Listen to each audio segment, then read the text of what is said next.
একজন আসামি আছে যার ব্যাপারে আমরা তদন্ত পেয়েছি যে নিজের হাতে মাথায় গুলি করে 1030 জন মানুষকে সে হত্যা করেছে, যাদেরকে আয়না ঘরে বন্দি করে রাখা হয়েছিল। তার একটা নেশা ছিল, বন্দীদেরকে যখন চোখ হাত পা বেঁধে বুড়িগঙ্গা নদীতে নিয়ে যায় নৌকার মধ্যে, গুলি করতো, যখন গুলি করে লাশটা নদীতে ফেলতো, সেই সময় গুলিটা সে হাত দিয়ে মাথার কাছে নিয়ে করত। তা আমি জিজ্ঞাসা করলাম সেটা কেন?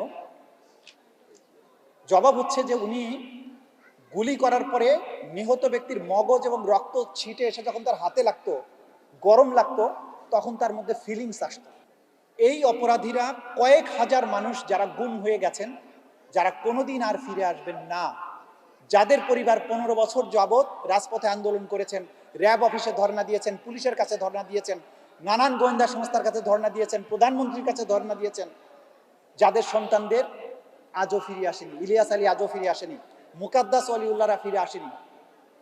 এই যে কয়েক হাজার মানুষ, তাদের বিচারটাও কিন্তু আমাদের এই ট্রাইব্যুনালের উপরেই অর্পিত।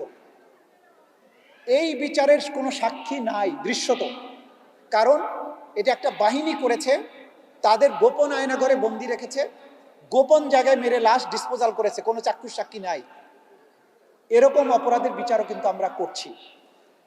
সুতরাং কোন রাজসাক্ষী দিয়ে আমরা কি অর্জন করতে চাই, দয়া করে এটা আপনারা প্রশ্ন করবেন না। এটা আমরা জানি কোথায় কি প্রমাণ করতে হবে।